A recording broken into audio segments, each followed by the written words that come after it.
दशमी, एकादशी और द्वादशी। एकादशी का व्रत, दशमी की रात्रि को जो आप भोजन करें वो सात्विक करें। एकादशी के दिन भोजन ना करें, अन्न का भाग ग्रहण ना करें। अन्न का भाग ग्रहण ना करें।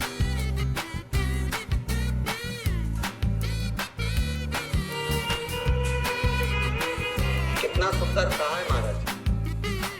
यदि आपके यहाँ पर गौ माता है, आपके घर में अगर गौ माता विराज रही है, आपके घर में अगर गौ माता है, गाय की अगर आप सेवा कर रहे हैं, अच्छा कितना सुंदर लिखा है धेनु मानस में। गीता प्रेस गोरखपुर की गौ अंक को निकाल कर पढ़िए कल्याण का, उसमें लिखा है ब्रह्म मुहूर्त में सुबह के समय पर गाय की पूंछ को पकड़कर या गाय की रस्सी को पकड़कर जो 2 कदम भी चल लेता है, उसके लिए भगवान विष्णु के 2 कदम भी चल लेता है, उसके लिए भगवान विष्णु के उंट का मार्ग और कुबेर का मार्ग प्रशस्त कर कर खोल देता। जरा पढ़िए धेनु मानस को, पढ़िए गौ अंक, पढ़िए गीता प्रेस गोरखपुर का कल्याण का अंक निकाल कर पढ़िए कि गाय का मात्र रस्सी पकड़कर 2 कदम चलने वाले के लिए मार्ग प्रशस्त हो जाता। एकादशी के दिन अगर आपका व्रत है तो आप भूलवश भी डब्बे में रखी हुई रोटी गाय को ना देते हुए कुछ थोड़ा सा फलहार, कोई केला, कोई सेब, जो आप खाते हो, अंगूर, पपीता, जो आप ग्रहण कर रहे हो, उसका थोड़ा सा भाग आप गाय को प्रदान करो। आप गाय को दीजिए।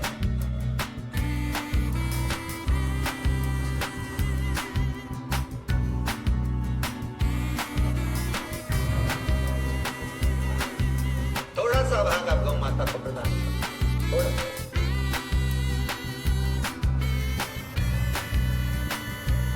व्रतों में केवल एक व्रत ऐसा होता है एकादशी का, जिसका उद्यापन पहली एकादशी पर भी कर सकते हैं।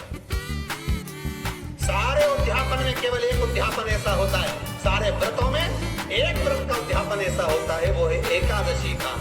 ये जरूरी नहीं कि 26 पूरी होगी तभी तुम करोगे, या तो पहली में कर लो या फिर 26 पूरी हो तब करो। तो उद्यापन, अब तुमको ऐसा लगे कि हाँ मैं अभी तो जीऊंगी, तो अभी तुम्हारा बाल भी धोला नहीं हो, तुमको ऐसा लगे तो बढ़िया, फिर भले मत करो। पर एकादशी का नियम कह रहा है, एकादशी का यहाँ 18 नियम में से एक नियम कह रहा है कि एकादशी का उद्यापन पहली एकादशी पर भी हो सकता है, पहली पर भी। तुम्हारा मन करे क्यों, तो पहली पर करने से क्या फल मिलेगा? तो एकादशी की नियमावली कहती है, अगर मान लो आपने पहली एकादशी पर भी उद्यापन कर लिया, इसके बाद में जितनी एकादशी करोगे वो सारी तुम्हारे खाते में जुड़ती जाएगी। मतलब बैंक में खाता खोल, ठीक है, खाता खोल लिया, अब जितना कमाता जाओगे उसमें डालते जाओ, जितनी कमाई करके लाओगे उसमें जमा करते जाओ। एकादशी एक बार उद्यापन पहले में भी हो गया तो बाकी का पुण्य तुम्हारे खाते में आ जाता, उसका पुण्य। एकादशी का उद्यापन बड़े महीने में माघ शुक्ल एकादशी के, माघ का महीना हो, शुक्ल पक्ष की, जम के बोलिए एकादशी को प्रयास करना कि आप उद्यापन करें, भले 5, 10, 11, 12 जितनी एकादशी हो जाए, 26 हो जाए, ज्यादा अच्छी है, ये तो आप करें। तो माघ महीने की शुक्ल पक्ष की एकादशी के आप उद्यापन करें, प्रयास करें, प्रयास। बड़े महीने के अंतर्गत जो उद्यापन, चतुर्मास के अंतर्गत उद्यापन नहीं होता एकादशी का, बहुत ध्यान दीजिए। ये जो सावन भादो कुंवर कार्तिक जो 4 महीना होते हैं भगवान के शयन करने के, इसके अंतर्गत एकादशी का उद्यापन नहीं होता और इसके अंतर्गत उद्यापन करना भी नहीं चाहिए एकादशी। एकादशी का उद्यापन माघ महीने की शुक्ल पक्ष की एकादशी के आप बहुत प्रेम से आनंद के साथ करिए महाराज।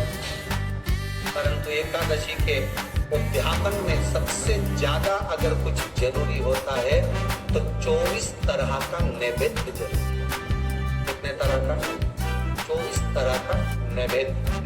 अब आप कहोगे गुरुजी उद्यापन कर रहे हैं एकादशी का तो उसमें तो फलहार का हमें नैवेद्य बनाना चाहिए। तो फिर ये पुराण के अंतर्गत स्कंद पुराण में ये चीज लिखी है कि एकादशी का जब उद्यापन करते हैं तो 24 तरह का नैवेद्य बनाकर सिद्ध करते हैं। 24 तरह का नैवेद्य ध्यान रखना, हलवा बना लो, खीर बना लो, पूड़ी बना लो, सब्जी बना लो, पकौड़ा बना लो, भजिया बना लो, ऐसे 24 तरह का नैवेद्य अलग अलग चाहिए।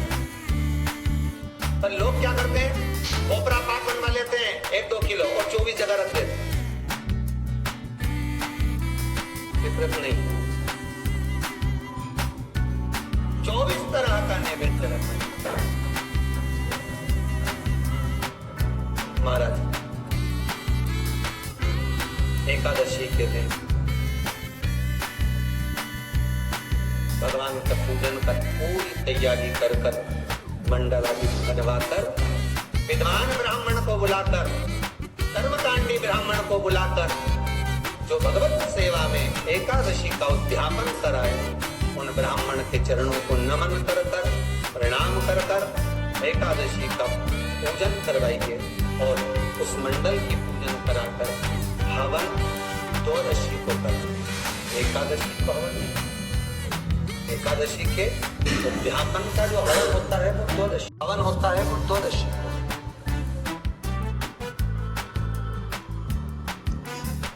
एकादशी का उद्यापन 12 को बड़े प्रेम से आप खूब आनंद से हवन पूजन कराओ। पूजन कराने के बाद, हवन कराने के बाद 26 जोड़े ब्राह्मणी के बुलाकर भोजन कराकर उनको भाव से जो आप समर्पित कर सकते हो, जितनी आपकी सामर्थ्यता हो उस सामर्थ्यता के अनुसार आप दान आप उन्हें प्रदान करो। और बन सके तो एकादशी की रात्रि को भी जागरण करें और 12 के दिन जिस दिन हवन करें उसकी भी रात्रि को कुछ जागरण करें। जागरण का मतलब पहले भी कथा में कहा, प्रदोष की कथा में वर्णन किया था। हम ये नहीं करते कि तुम पूरी रात जगो। हमारा तो निवेदन है 15 मिनट का करो, आधे घंटे का करो, 20 मिनट का करो, पर रात्रि के समय थोड़ी देर अगर एकादशी का उद्यापन कर रहे हो तो जागरण थोड़ी सी देर अवश्य करें। नहीं कर सकते अकेले बैठकर राम नाम जप करो। कि नारी के मुख से अगर एक बार निकल जाए कि मेरी जिंदगी तुमसे विवाह कर बेकार हो गई, उस समय नारी का साथित्व समाप्त हो गया। इसलिए माताओं आपसे निवेदन है, जिंदगी में सारी लड़ाई लड़ना, सब कुछ बोलना और अपने पति से ये मत कहना कि तुमसे विवाह कर मेरी जिंदगी बेकार हो गई, क्योंकि विवाह तुमने किया है पर भाग्य उसने दिया। भाग्य लिखने वाला वो है। और आपसे फिर निवेदन करूंगा, राम मंदिर जाओ, कृष्ण मंदिर जाओ, शिव मंदिर जाओ, भवानी के मंदिर जाओ, तुम्हारे 33 कोटि देवताओं के मंदिर चले जाओ, गणेश जी के मंदिर जाओ, तुम्हारी मर्जी पड़े कुछ देवता के मंदिर जाना, कोई तुम्हारा भाग्य नहीं बदल सकता। जो तुम्हारी किस्मत में लिखा है वो तुमको भोगना पड़ेगा। तो बदलेगा कौन? तो उसका भी प्रमाण हमारे यहाँ शिव महापुराण करती है। एक पारो नाम की विधवा स्त्री थी।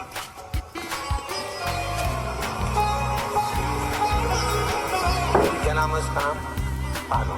विधवा है, पति नहीं है, एक बेटा है। और विधवा स्त्री जो थी वो गर्भ से उसका संतान नहीं हुई, पति मर गया, वो गर्भावस्था में बेटा रह गया और पति चले गए। पारो बड़ी दुखी थी, भगवान का भजन करती बहुत, घर में कुछ भी नहीं था। जो व्यापारी जो धन था उसके पति का वो सब लोग खा गए। जब जैसे ही व्यक्ति जब तक जीवित है तब तक संसार उसका है, जैसे ही वो गया उसका सारा धन भी उसके साथ चला गया। व्यापार धन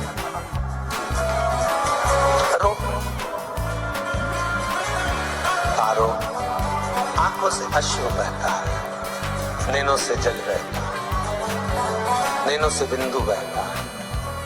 और पारो की आंखों से जब आंसू बह रहा है, अश्रु निकल रहा है, जल बह रहा है,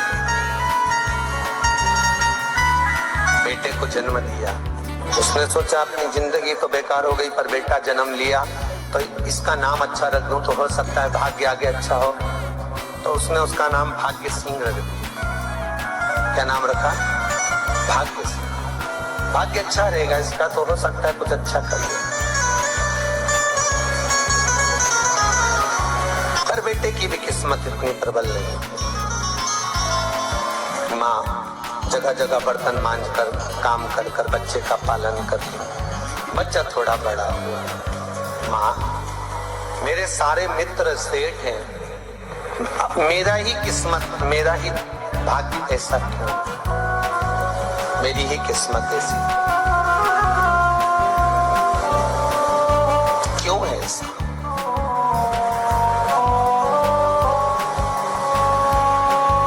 माँ मेरी किस्मत में इतना दुख क्यों लिखा है? माँ भोजन तक हमको समय पर नहीं मिलता, हमारा भाग्य ऐसा क्यों है? माँ हमारी किस्मत ऐसी क्यों है? माँ कहती है बेटा जो ललाट पर लिखा उसे कौन टाल सका। माँ बच्चों को समझाती है, माँ बच्चों को कहती है धीरे धीरे समय निकलता है।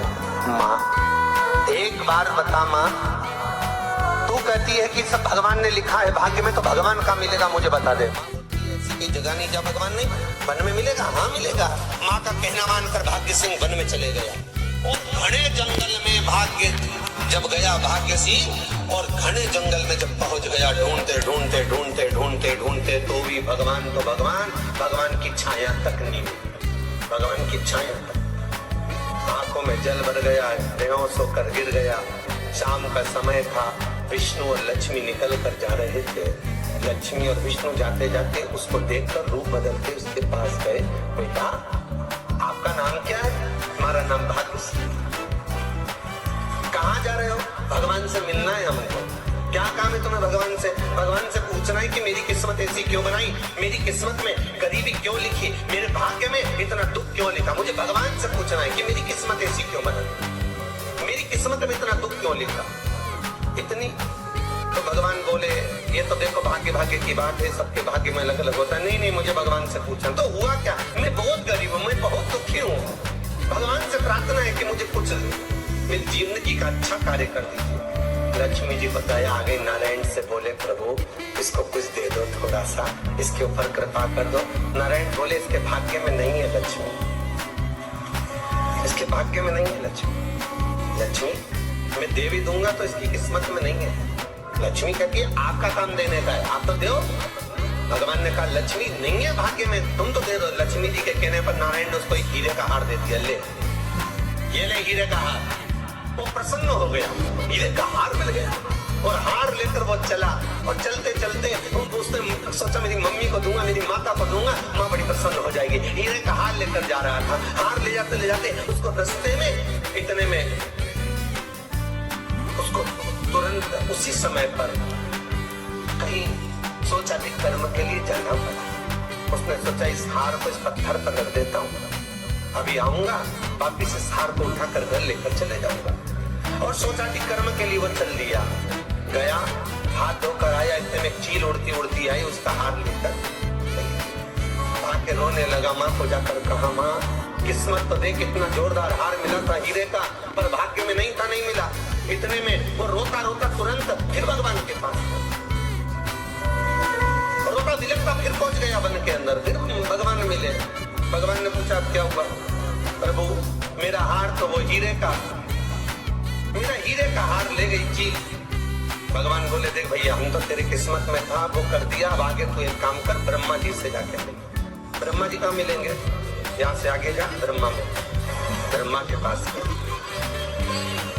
ब्रह्मा जी ने कहा क्या हुआ? ब्रह्मा जी मेरे भाग्य में गरीबी लिखी है, कुछ अच्छा कर दीजिए। ब्रह्मा जी कहते हैं तुम्हारे भाग्य में जो लिखा है वो तुम्हें भोगना पड़ेगा। नहीं नहीं आप कृपा करो। लक्ष्मी जी ने नारायण से कहा इसको कुछ कृपा कर दो। तो भगवान ब्रह्मा जी ने कहा चलो इसका भाग्य बदलने के लिए एक हीरे की अंगूठी दे देता। भगवान ने उसको हीरे की अंगूठी दे दी।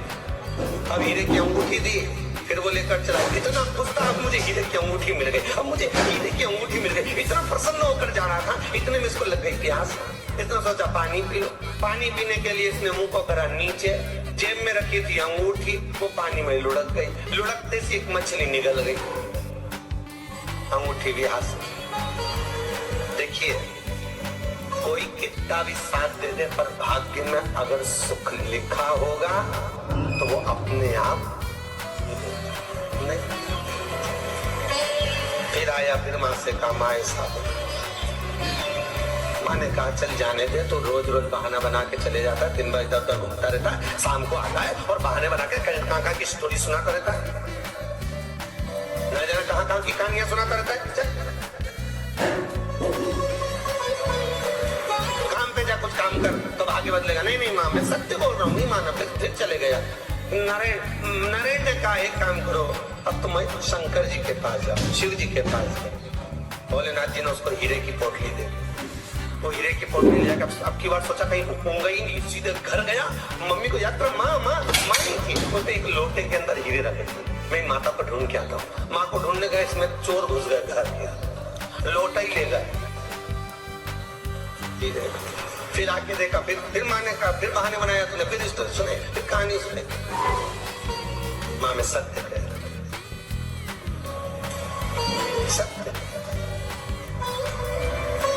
आखिरी में हार गया। फिर भगवान विष्णु और ब्रह्मा ने एक ही बात कही, तू शंकर के मंदिर की चौखट पर जा। वहां क्या करना पड़ेगा मुझे? कुछ मत करना, केवल उसकी चौखट पर जाकर उसका दीदार कर, उसका दर्शन कर। उससे क्या होगा? भगवान विष्णु और ब्रह्मा कहते हैं 33 कोटि देवताओं के पास जाएगा तो कुछ नहीं होने वाला, पर शंकर के दरवाजे पर भाग्य देवी रोज प्रतिदिन झाड़ू लगाती है। कौन झाड़ू लगाती है? भाग्य देवी। आपसे निवेदन है, बहुत सुंदर कथा है, इसे समझना कि विष्णु ब्रह्मा राम कृष्ण आदि 33 कोटि देवताओं के पास तुम चले जाओ, कोई तुम्हारा भाग्य नहीं बदल सकता। हाँ, अगर भाग्य देवी का तुम स्मरण करो, किसी मंदिर में जाना तो ये भगवान से कहना भगवान लक्ष्मी दो, भगवान से लक्ष्मी मत मांगना, भगवान से कहना मेरा भाग्य ऐसा कर दो, या भाग्य देवी की कृपा मुझ पर बरसा दो, जिससे मेरा भाग्य बदल जाए, कुछ अच्छा हो जाए मेरी जिंदगी। तो जाके शंकर के मंदिर के बाहर खड़े हो, भाग्य देवी वहां झाड़ू लगाती, भाग्य देवी उनकी चौखट पर बैठी है, तो जा। उससे क्या होगा? बस देवता तो तेरी जिंदगी बदलने के लिए कब से इंतजार कर रहे हैं, पर तेरा भाग्य नहीं बदल पा रहा। तेरा भाग्य बदलेगी तो भाग्य देवी ही बदलेगी। गया, शिव मंदिर के दरवाजे पर जाकर खड़ा हो जाता, भीड़ होती तो दरवाजे से दर्शन कर लेता, बाबा से नयन मिलाता, रोज प्रतिदिन जाता। एक दिन शंकर जी ने भाग्य देवी से कहा, देवी इसका भाग्य बदल दो। देवी कहती है, भोलेनाथ इसकी किस्मत में ब्रह्मा जी ने यही लिखा है दुख, इसकी किस्मत में ठोकरें खाना ही लिखा है। भाग्य देवी तुम मेरे दरवाजे की झाड़ू लगाती हो, आज इसके भाग्य की झाड़ू लगाई। भाग्य देवी ने कहा, भोलेनाथ आप कह रहे हो? हाँ मैं कह रहा हूं, क्योंकि मेरे दरवाजे पर इतने दिन से रोज आ रहे हो, मेरे दरवाजे से खाली चले जाए अच्छा नहीं लगता। भाग्य देवी ने भाग्य बदला, एक सोने का सिक्का झाड़ू लगाते लगाते दरवाजे पर पटक दिया।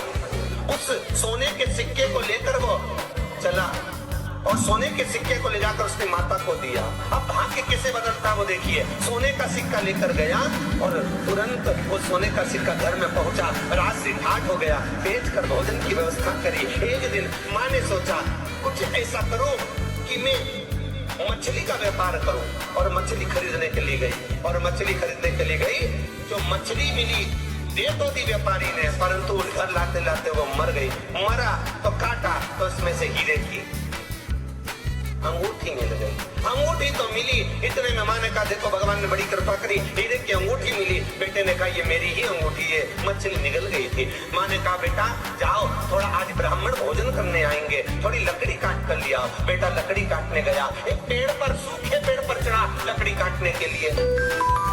तो पेड़ की डाली पे एक हार टंगा हुआ दिख गया।